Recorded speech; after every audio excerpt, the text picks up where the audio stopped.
Ashley, what was it like outside when Valus was at her happiest?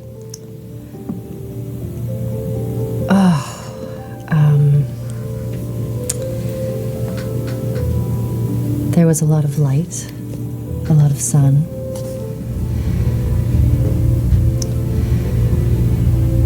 Valus was always outside.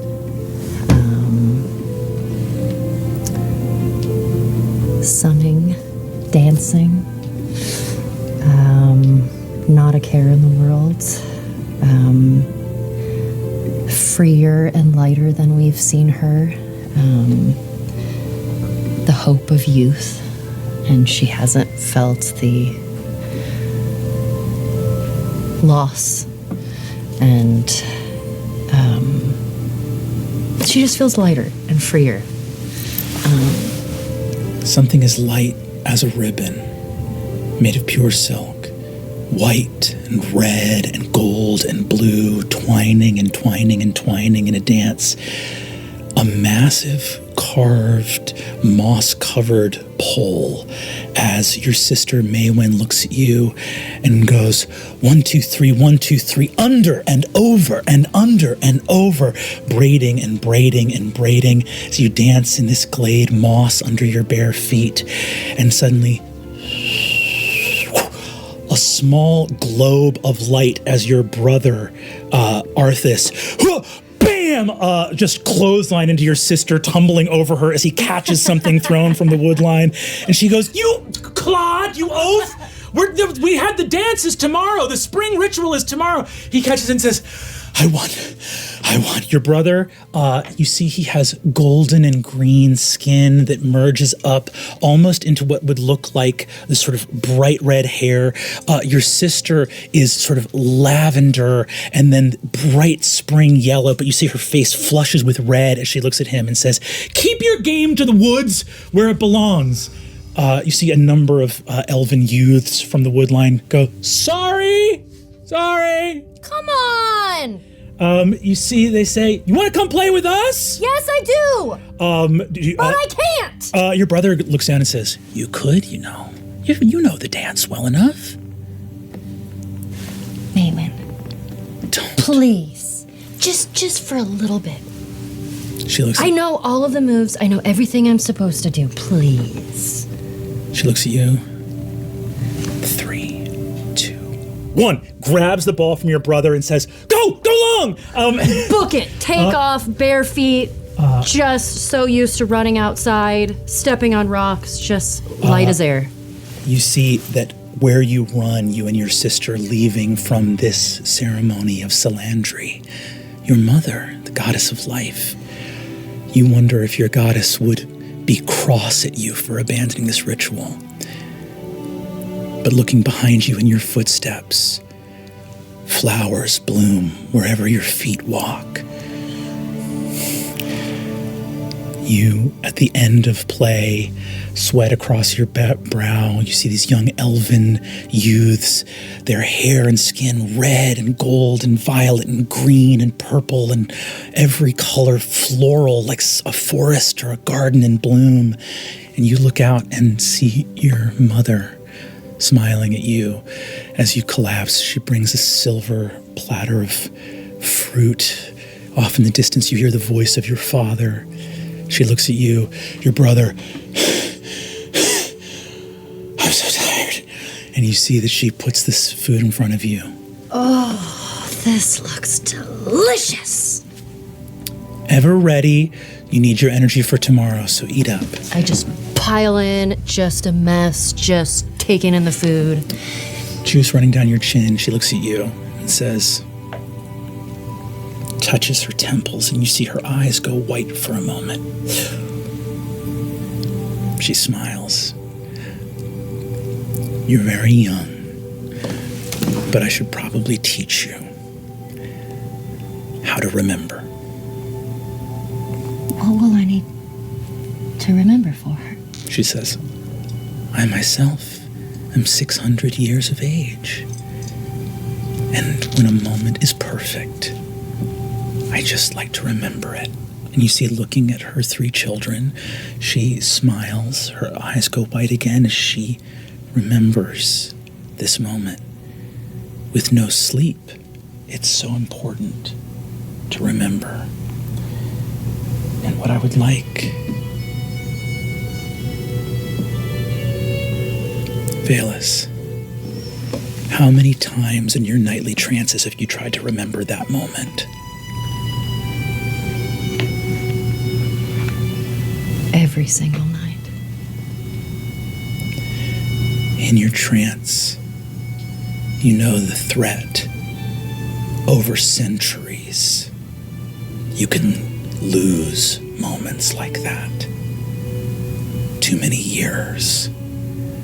An arrow flying from a bow must be kept straight if its flight is to last for centuries. You can't forget who you are. And as you look across this small, humble room in this inn in the Dvalmar Pass, you see a shape across from you, staring into the dark. Octus. Everyone else has gone to bed. Yeah. I'm not really tired, though. I haven't been in a while. You can bring yourself back from death. It's extraordinary. But you cannot make yourself fall asleep.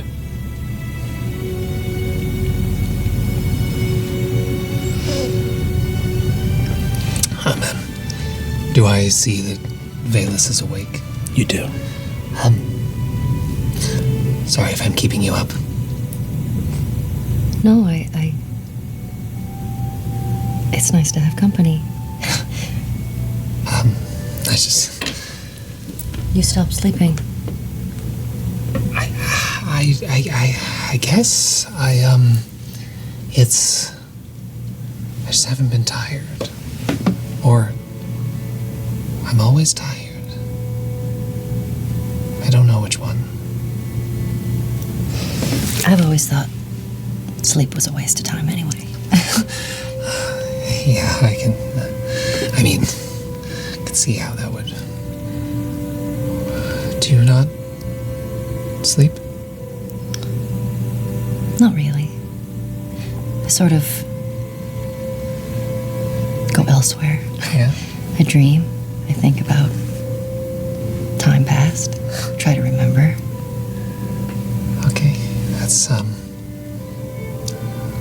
hopeful, I guess. Are you okay? I don't know. Nearby, Julian, Taisha, and Aranessa slumber. You cannot. You don't know if you're okay, but at least there's somebody else here that cannot rest. And we'll return to other adventures in the land of Ahriman on tonight's episode of Critical Role. In a small roadside inn, most of the way through the Dvalmar Pass, headed east, as you and your companions seek answers to the visions seen by the late Octus Toconus, since reanimated. The lady of House Royce is curled up in bed next to Taisha Loy. Where do we find Julian in this room? I think within these comparably tight quarters, Julian has a chair leaning against the door entry to the chamber and is sitting in it, kind of half resting, half conscious. Elsewhere in the tavern, you hear what sounds like maybe Octus and Valus, who, due to very different circumstances, do not need 8 hours of rest per night. Taisha, you wake up slightly as you can feel Aranessa shivering next to you. I look down. Bad habit. I absolutely bogarted this blanket, so I'm just going to slowly kind of give it back. And I think without trying to do too much magic about it, she's just trying to use a little bit of arcane like warmth to her hands to try to like heat the blanket as she's tucking Aranessa in. Tucking Aranessa in,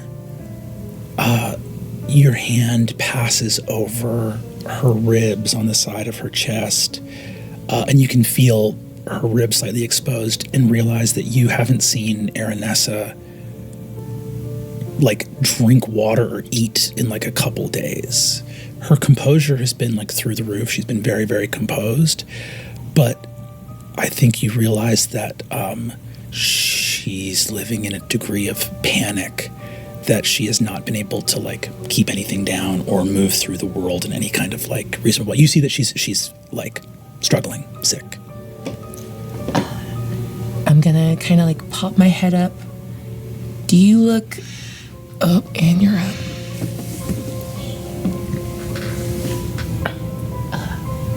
She needs... I'm gonna try to like get out of bed as without disrupting her too much more and kind of pad over to you. She needs to eat. Yeah, I know she's had some... Her mind has been elsewhere, but I think you're right. It's been... I can't imagine what the two of you are going through right now. Both of you. Can I get you anything? Let's get her something to eat, and you can give me something to drink.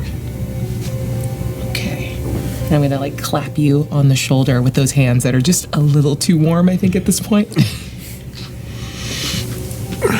right back. Goodbye.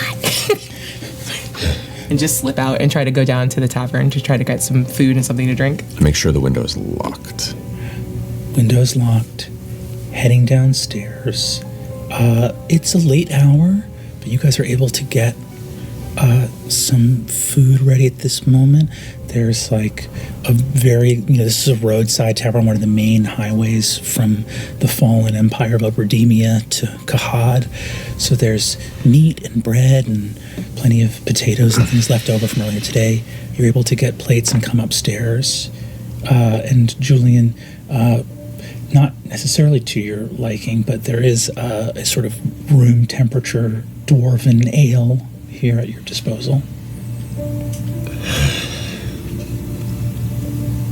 I guess cannot be choosers. I will see if I can muster whatever healthy servings can be amassed for Aranessa, and probably realizes I'm doing so that I have barely eaten myself, and snack a bit but begin to lean more heavily into the ale when it arrives. I think Taisha can't help herself, but like as she sees that you're like trying to portion more out for her, she's gonna try to like push it back towards you. Like, we can order more. Just eat. And at least that's not Yargron's. Do they have that here? Are we finally free? Sitting up in bed, Aranessa turns, wipes her eyes, sees the plate before her. Oh. I've had a hard time. I've lost my appetite, I think. I know, my lady. For the sake of not propriety, but we're going to be on the road for a while. You need your strength. She puts a potato in her mouth and chews it very slowly. You can see the familiar... It's just the queasiness of fear, of it's not something in her spine is telling her that at any moment she will have to run for her life. And that's not something that tends to make you hungry. She looks up, Sensing Julian near the foot of the bed, she looks up and goes,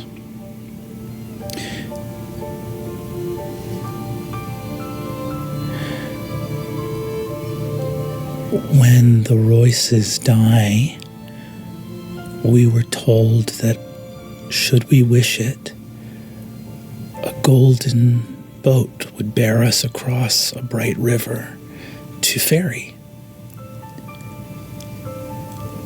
I don't know if that ferry is still running.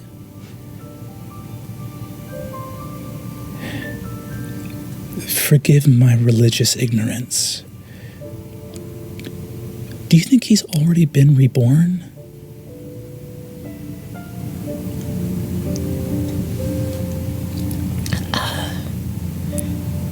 Yes. There's something I don't talk about very often. When I meet someone, usually I get a bit of an idea, an animal that they remind me of. And maybe it's a bit on the nose that Viazi always reminded me of a falcon. Mostly because of that loud screech. He had a really specific laugh. Right? Yeah. And it was just such a long hop. When we first set on the road, I don't think we had been traveling for more than a couple hours. I heard that loud screech again. And I like to think that he's back. And he was letting me know that it's okay. My lady. If the boats are not ready, then we will endure until those doors open again. And to endure, we must eat. We must have our strength. For you to rise, and for me to punish. Whatever it takes. And he slowly reaches out and takes another piece of that potato, studies it a moment, puts it in his mouth and slowly chews the flavorless morsel in a sort of humble fare. I think with that little bow, I'm gonna just push Julian towards the bed. You have to punish, that means you need sleep. And I can block a door as well as anyone else. I figured I could sleep when the boy did, but he's more restless than I anticipated. You get into the bed. And you see Lady Aranessa looks at you on the other side of the bed and goes,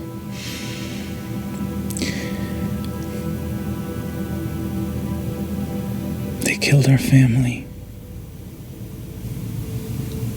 And now we smell like potatoes." Not all of them.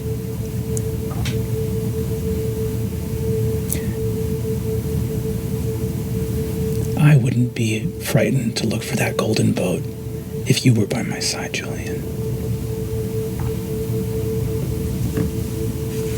There is nowhere else I would consider being.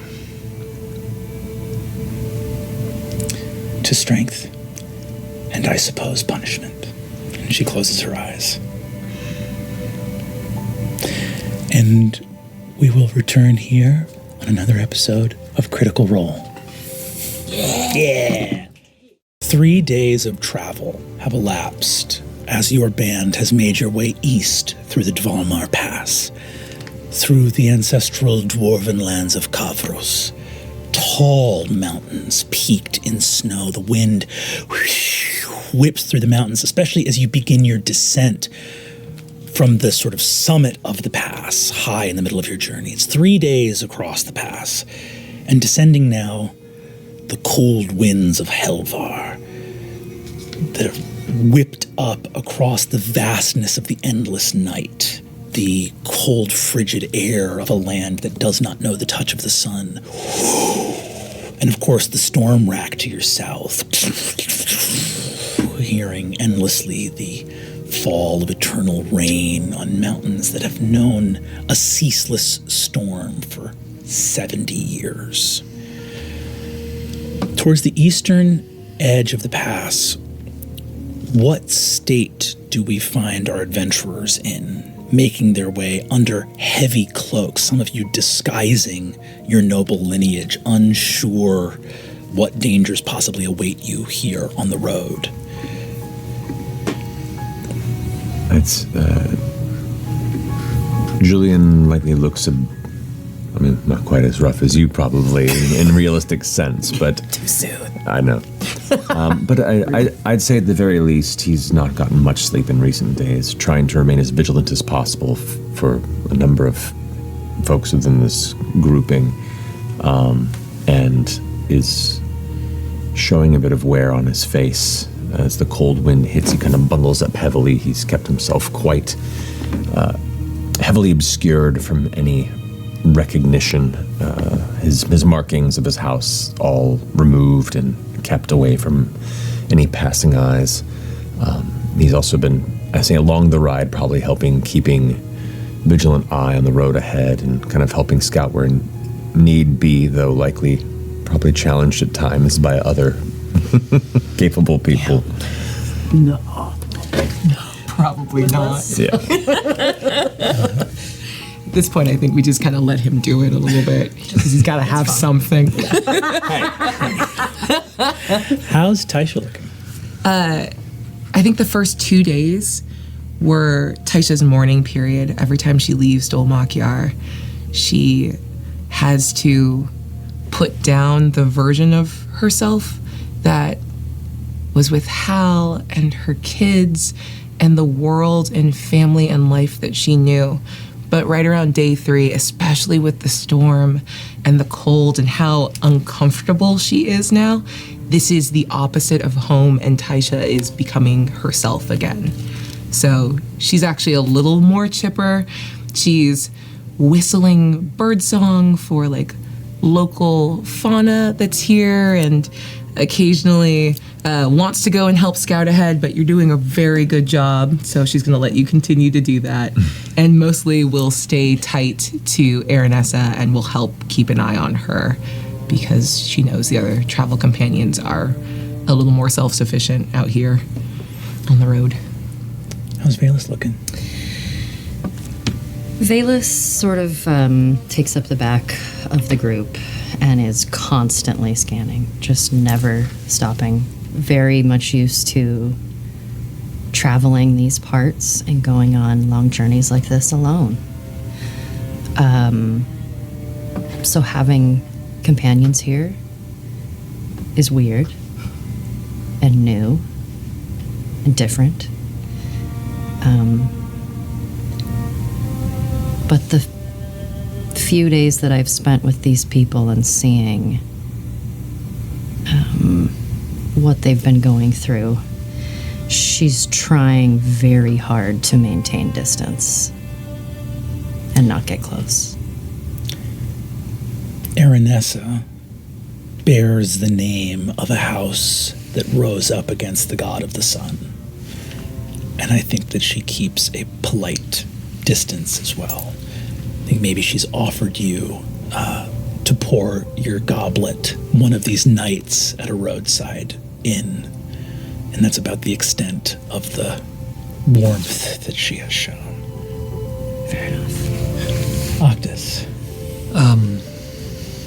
I think everything around Octus is in soft focus right now, these last couple days, as he's internalizing and trying to understand what happened to him in the best way he can, which is intellectualizing it. And so unless someone directly speaks to him or he has to do something, he's constantly dealing with what's new, the fact that he knows it's cold, but he doesn't feel cold like a person feels cold anymore. Like he's not worried that he's going to die from exposure because he's not going to. Just all these little things that keep popping into his head as he goes, where his hands are cold, he doesn't see his breath in the storm, things like that. Looking down The Dvalmar Pass is a ancient dwarven-made highway.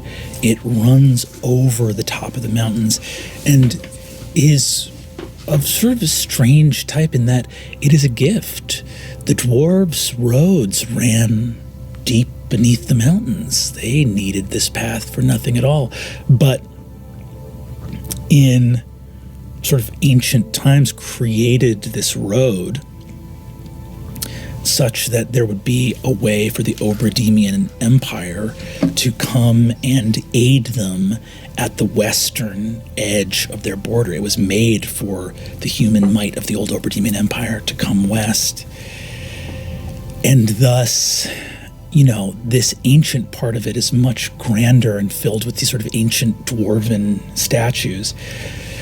The last, 30 or 40 miles of it are kind of newer because it terminated far in advance of the ancient walls of Dolmakyar, where countless mountain battle sites watched dwarven and human allies crash against the orcish shield wall of Dolmakyar for countless ages of war that occurred over and over and over again. So interesting to take that first day's travel through the new pass built by the Revolutionary Council when the peoples of Ahriman were united against the gods, and here you find the old pass for a different purpose and a different chapter in history. As the mountain pass winds down, you see dwarven statues. These ones less grandiose than the ones at the Guardian Wall in Dolmakyar. These ones are a little bit more stout and made of sort of blocks placed together, but of dwarven soldiers that mark the way to the west. And you see at the base of the statues is the dwarven word for courage over and over again.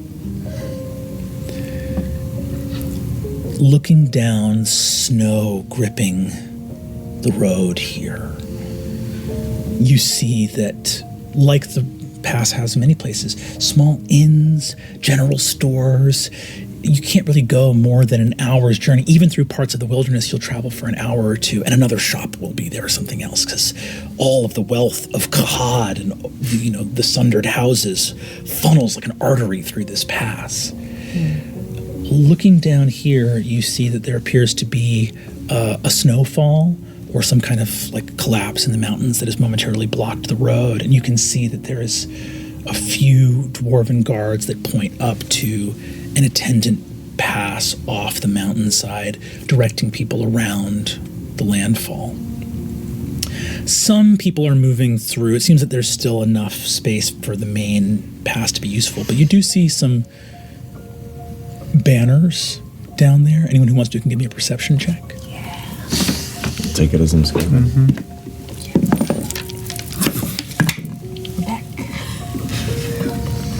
Okay, we're okay.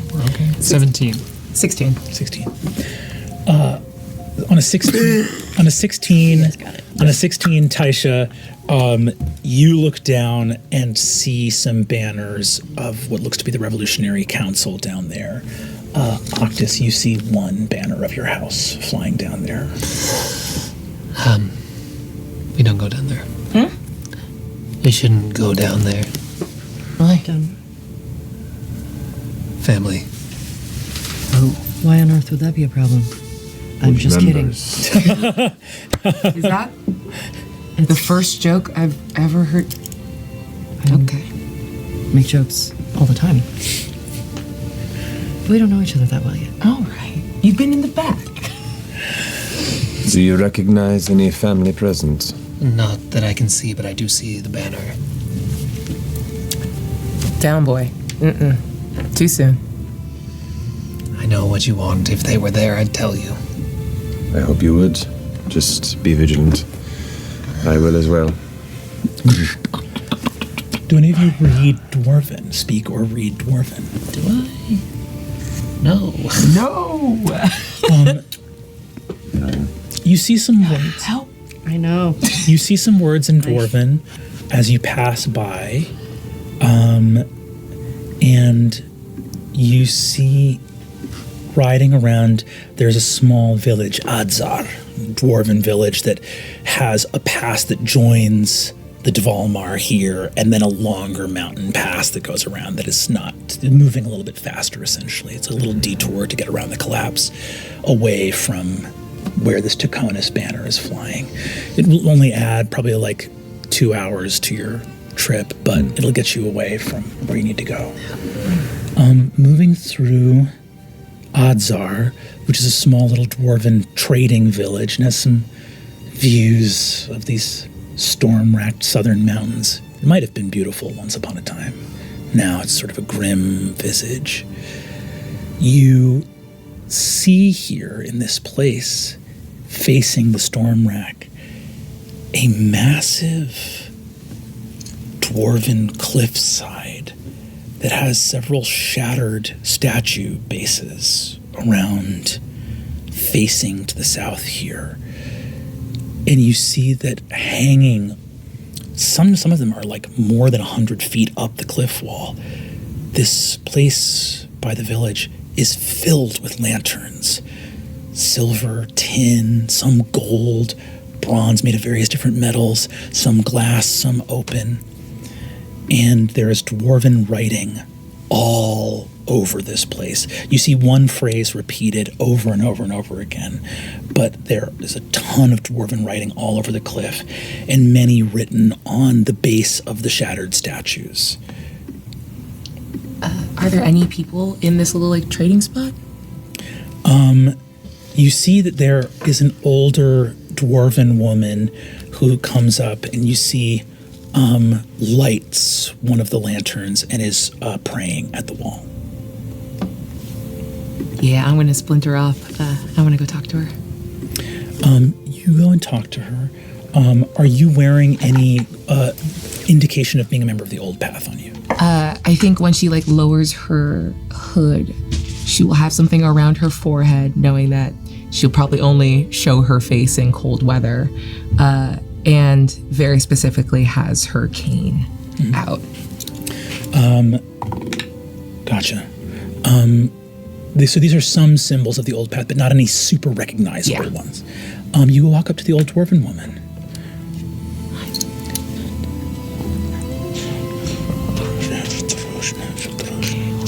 Give it a second.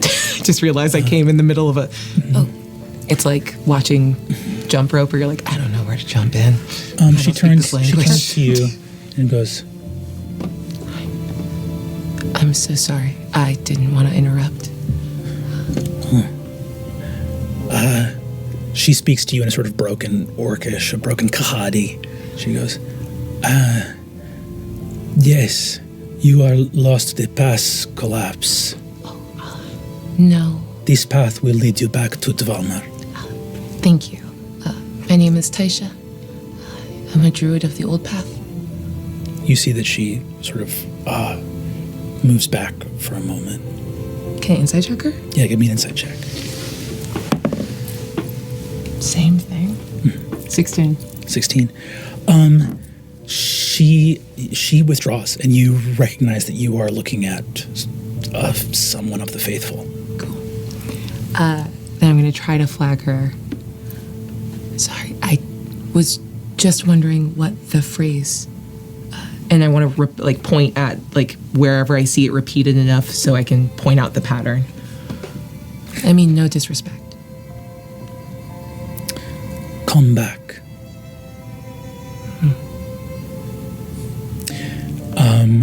You see, she looks up, and what does she see on Taisha's face as she says, come back? I think it's very quick, but it's not perfectly schooled. It's disgust, and then quickly, like, trying to look. It's almost condescendingly, like, neutral, I think is the cover for what is a massive aversion. Yeah. She recognizes it, and she points to another line of poetry and says, not rain, but tears. And she turns to leave this place, Give me perception with advantage if you'd be so kind. Natural 20. Ooh.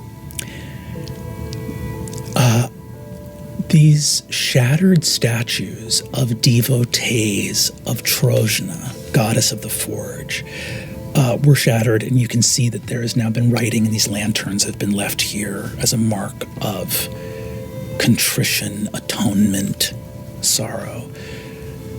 On a nat 20 perception, in the shattered bases of the statues, there's something hidden. You look and see behind this wall that where these statues, and it looks like these statues are centuries old and were shattered about a little, 65 years ago, something like that. You see behind them, there is something in the base of this wall. And on a 20, you see a bit of writing in Druidic, in a dwarven dialect of Druidic. And recognize that this wall was a holy site of Tehana, who was the primordial of earth, and that these statues were built to deface it. Yeah. I don't think Taisha even acknowledges this woman anymore. She is going to storm back to the horse. I don't want to talk. Okay. All right. That's fine.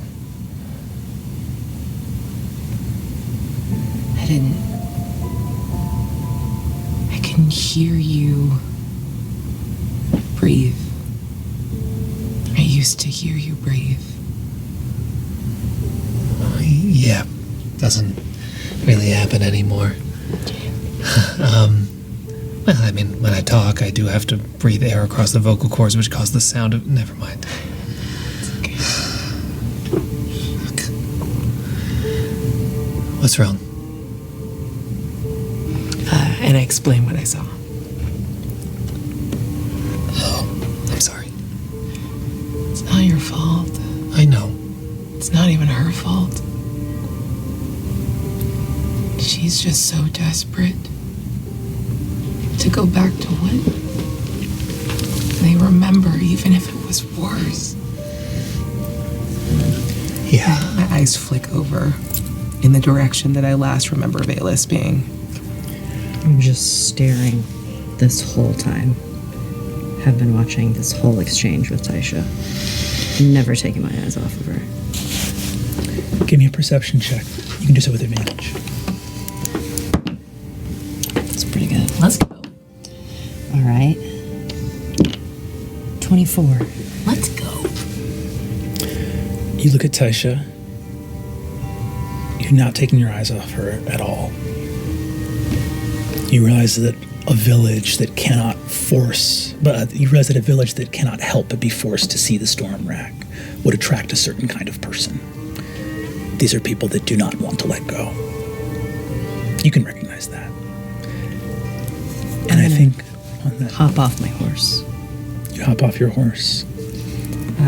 I would like to walk through some of the shattered statues and sort of peek over to where Taisha was looking. Can you speak Druidic? No. Can you speak Sylvan? No. You see a script that you cannot recognize.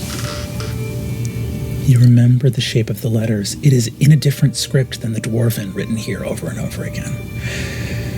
But you point your attention to it. Some kind of writing. Probably it was part of the tradition of Trojana. I mean, that would make sense, wouldn't it?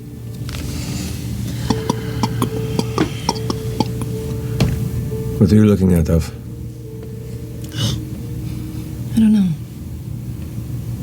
There's something here, but I can't read it. I read Sylvan. Reading Sylvan, you see it's written in a different language than Sylvan, but it's close enough that you can get some kind of... The words around it are words, but there's a name here. And I think you recognize the name Tehana. Tahana, in some ancient, you had a noble's education. Tahana was the wife of Trojna, the Titan of Earth.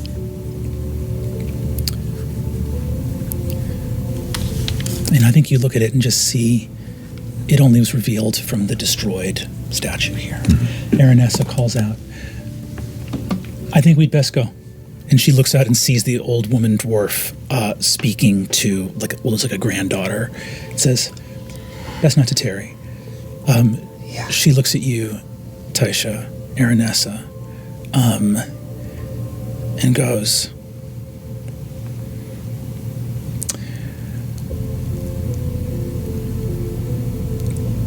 if people have chosen to live in this moment, then we do them a courtesy and a respect by letting them live in it.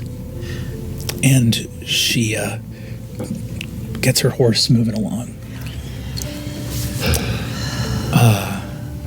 And you continue down, bypassing the Taconis banner, making your way to Helvar, old Obrademia, the birthplace of the Sundered Houses. And we will see you next time as we begin the journey of the Seeker's Table. See you on the next episode of Critical Role.